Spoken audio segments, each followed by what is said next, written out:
natin simulan ang programa na ito, manalangin po muna tayo at hingiin natin ang presensya ng Diyos.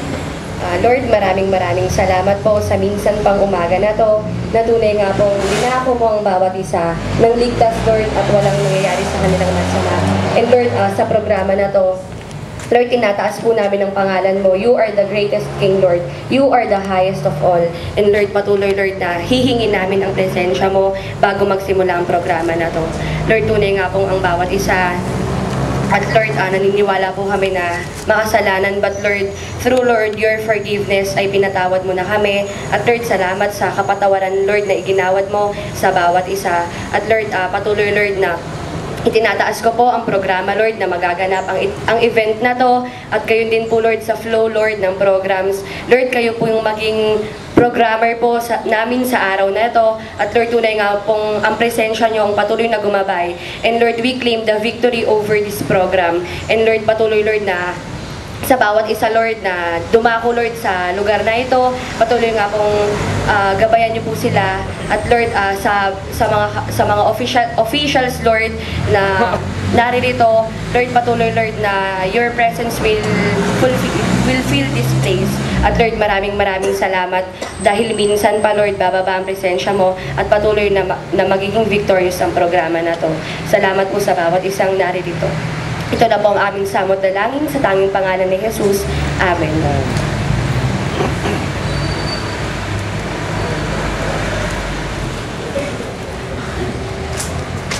Magandang umaga muli, mga kabarangay.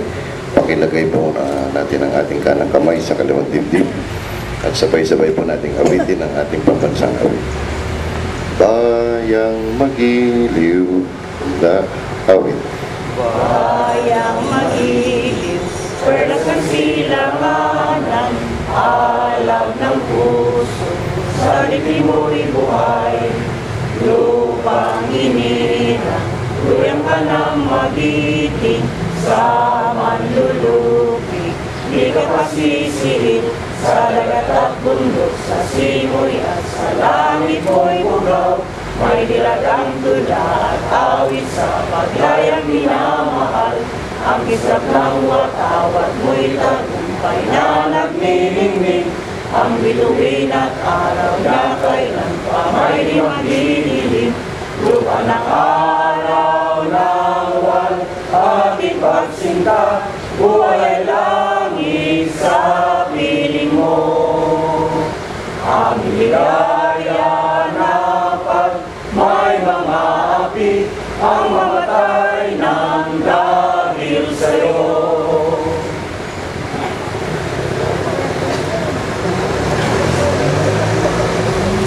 Taas po natin ang ating kaliwang kamay para sa kanunumpa. Pa sa watawat ng Pilipinas, repeat after me.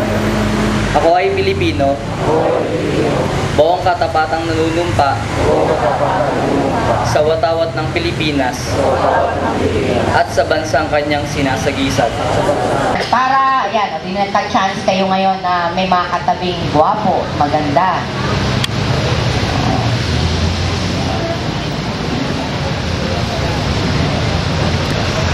Marami pa rin sa harap po. Bakit pa ayaw nyo katabi si Kagawad James? Bawal mang kilikili niya na. At alayan nyo daw, kasi wala siyang papatiin ng ipi-bless. Eh, napakagaling pa naman niya mag-bless. Lahat ng bless niya na mayapanan. Okay, so, hindi na patatagalin. At ang sa ngalan po ng ating punong barangay, Atty. Renato Yugarimban, mga konsero, sa lahat po ng mga empleyado ng barangay. Bumabati po kami ng isang magandang umaga po sa inyong lahat. Ayan.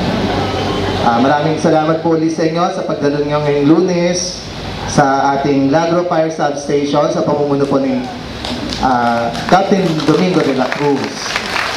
Ang Kabayan Action Group,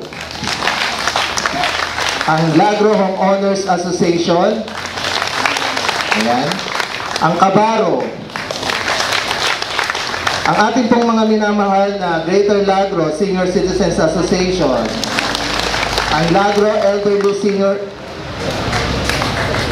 Citizens Association, ayan po, ang Laduksa, Latoda, at Lapoda. Siyempre po, ang Greater Lagro Auto Club, andyan po sila lahat. Kaway naman dyan. Ayan, sa pamumuno po yan ni Kanoy Kagawan. Ang ating Greater Lagro Basketball Club. Ang Southern Lagro Lawn Tennis Club. Andyan po si paring Manny Batumbaka. Ayan po. Ang Greater Lagro Joggers Club. Athletes in Action Floorball. Kaya po sa pamumuno po ni Pastor Joe Ramos. Ang Lagro Post Office. Taxi Drivers Association. Lagro Samahan Drivers Operators Association FX. Siyempre po, kunin ko na po yung oras na to. Sa lahat po ng mga senior citizens, ulitin ko lamang po. Meron po kayong oras sa Lagro Health Center, Lunes at Miyerkules po, 1:00 hanggang 3:00 po ng hapon. Yan po. At syempre po, yun yung mga gusto mong magka-monitor ng blood pressure, magkakaroon po kami ng home visit.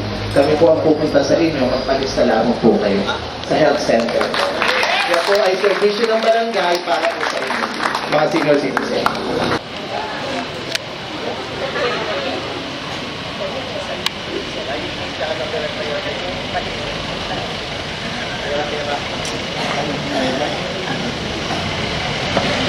Meron tayong bisita sa umagang ito at kaya tinatawagan ko na si Miss Robbie Jean Cervantes, ang ating panauhin. Palakpakan natin.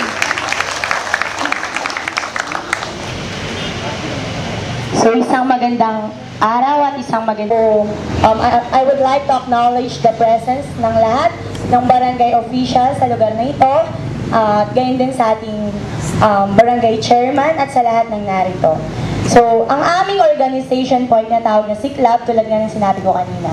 Sa po itong youth organization na ang aming advocacy ay to stamp out or to pull down yung generation or yung mga kabataan po. Imbis na sila po yung nagiging pag-asa ng bayan. Ngayon po sila na po yung nagiging salot ng bayan. Bakit po? Kung titignan po natin ngayon, pabata na po ng pabata yung mga kabataan na nagkakaroon ng anak or nagkakaroon ng pamilya. O yung mga kabataan na papunta na sa kapamakan, ay maialis natin sila doon. At magagawa natin yan sa pamamagitan ng tulong ng ating Panginoon. At naniniwala rin po ako na sa pamamagitan ng kooperasyon ng bawat magulang, ng bawat nakakatanda o ng bawat tao sa mga na nandito ngayon, ay makatutulong po tayo upang mabigyan ng inspirasyon yung mga anak natin, yung mga pamangkin natin, yung mga kabataan dito sa Lagro. Marami ang nagsasabi, ito na naman daw ay gimmick ng ating barangay. Political agenda na naman. Pero atin pong napag-iisip-isip at ng ating pong konseho na kung hindi natin mapag-isa ang ating pong nakakatanda sa atin, senior citizens, ay lalo pong batik sa pangalan ng konseho na hindi natin kayang pag-isahin ang manakatatanda, senior citizens dito po sa ating barangay. So pakikiusapan ko po ang ating po mga kawani, empleyado dito sa ating barangay, huwag po kayong tatakbo. Huwag po kayong tatakbo. Kung kayo po ay tatakbo para po maiwasan ang kanilang mga kinakalat na ito ay pakana ng ating barangay, na kukontrolin ng ating barangay, pamunuan ng barangay, ang senior citizens, pakikiusapan ko po sa lahat po ng senior citizens na may kaugnayan o nagtatrabaho dito sa ating barangay na huwag tatakbo. At kung gusto nyo pong tumakbo, ay magbitaw muna kayo. Magbitaw muna kayo upang hindi mapupulaan ang ating barangay. Dito ang ating mga kabataan. Nababanggit kanina na pag-asa ng bayan ang kabataan. Pero ano ang nakikita natin? Ang violenting kapaligiran. At sana po sa pamagitan po nila, sa pagkikipag-ugnayan po Kasama po ang kanilang pastor ng Rise Up Christian Family Church, the pastor. Club ang kanilang mga membro sa pangunguna ng kanilang Pangulo, Brother Romeo Mendoza, at ang kanilang advisor, Brother Elno Kagawan. Yung kanilang mga membro, hoy, meron silang daladalang uniforme para sa mamaya na sila na mag-announce. Ang founder nga pala ng Greater Lagro Auto Club, yan ang kotse niya, walang kakwenta-kwenta, ho.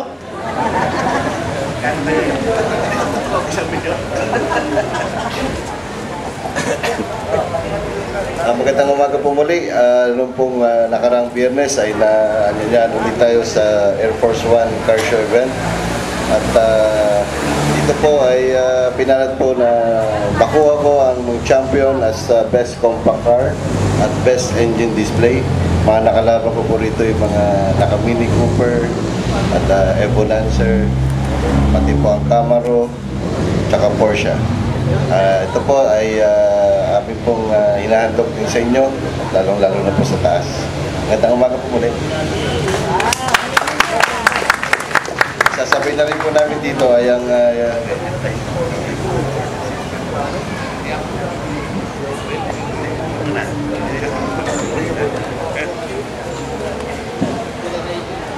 dito ka.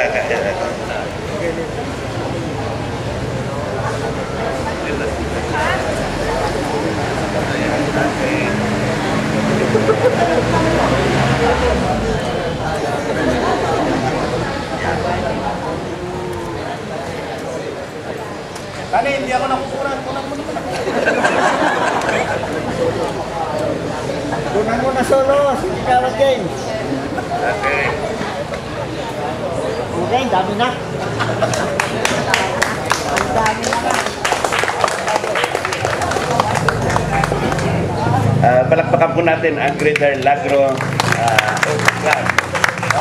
So nakikita po natin kung gaano po kaaktibo ang isang organisasyon. Lagi pong humahanap ng gawain na nakakatulong po sa ating komunidad. At sila rin po ay hindi nagpabaya. Na-recognize din ang mga kasamahan natin na nag-excel sa kanilang mga gawain. Kaya sa umagang ito po ay atin pong i-award ang isang uniforme sa ating pong pinatubo. Ang ibig sabihin niyan ay tinalungan natin na lumaki sa kanyang gawain. Isa pong uniforme na handog ng Greater Lagro Joggers Auto Club sa ating pong Batang Lagro na kung saan ay nagiging champion sa iba sa ilang labanan na. Hindi pa natatalo ito. Yan po ay si Roel Batang Lagro Sugano. Ayan. Titignan po ninyo ngayon. Naka-feature siya ngayon doon sa ating Lagro Gazette. Yung huling laban niya ay sobra po ang laki. Hindi siya binigyan ng pagkakataon na manalo. Pero sa isang suntok lang dumapa ang kalaban. Isang suntok lang binigay, dumapa ang kalaban. Napakalaki ang kalaban niya. Yan. Kaya siya po ngayon ay may pangalan na gustong ilaban sa 8 rounds, ayaw naman po namin.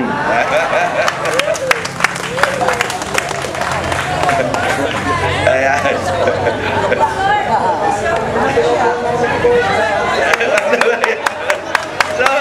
So mga kasama, mga kabarangay, personal na kung saan tayo nag-excel sa gawain po natin dito ay nakikita po ng ating mga organizations dito, aktibo, humahanap sila ng gawain na kung saan nakakatulong sila sa pagkilala ng mga gawain upang maisulong ang antas ng gawain natin dito sa Lagro.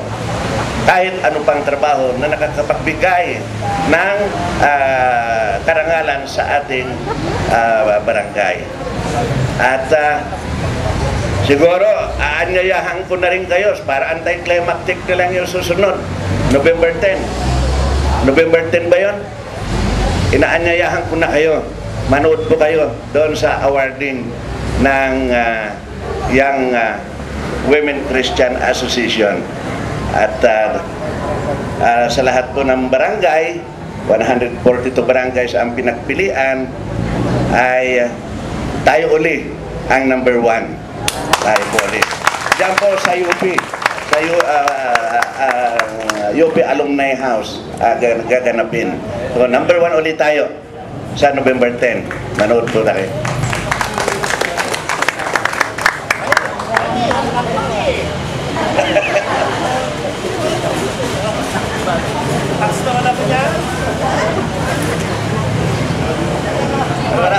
Marami na naman picture yan.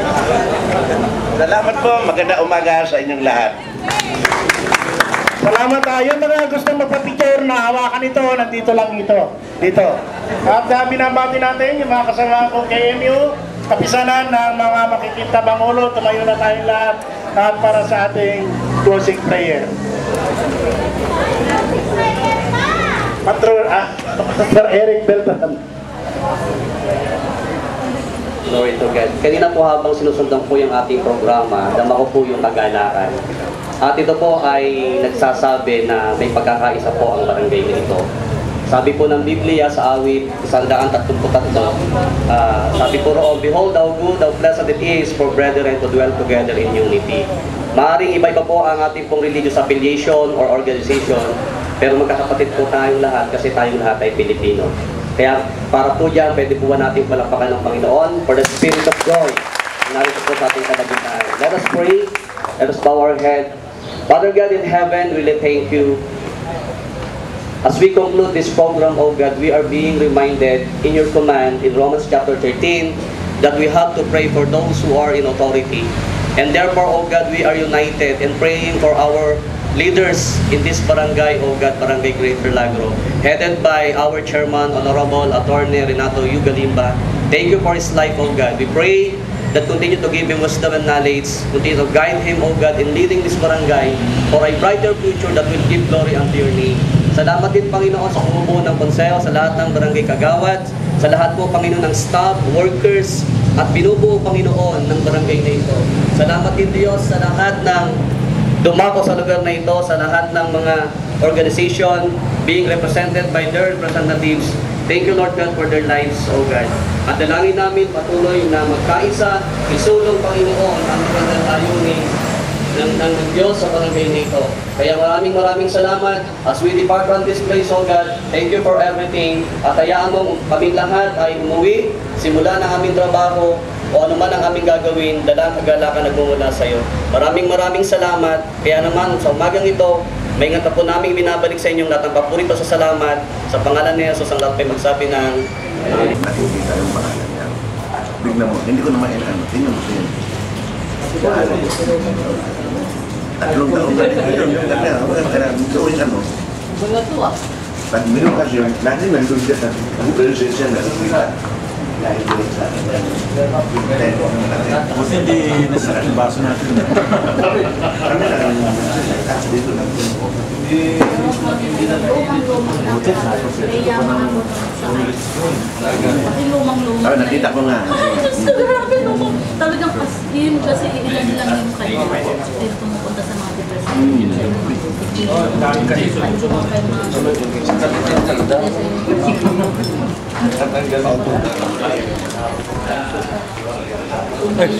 Video ka.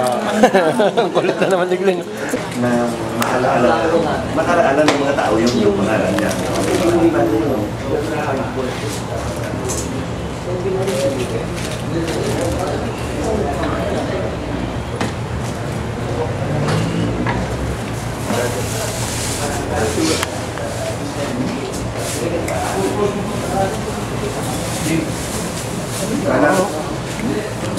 Sana parang hindi. Sana mag-react sa Italiano. Ay, mag-react kayo. May mayroong mga tingalain. Dali ka na naman. Saan ka napunta? Ay, dito pala kayo eh. Lahat naman maganda. Ah, okay. Hello! Halata matataba. Hindi, grabe naman. Sexy. Cute naman, ha? Madala, una ko kayo ng camera, ha? Mula sa Ascension, yung beautification of the itong Ascension, itong medyo, ganito.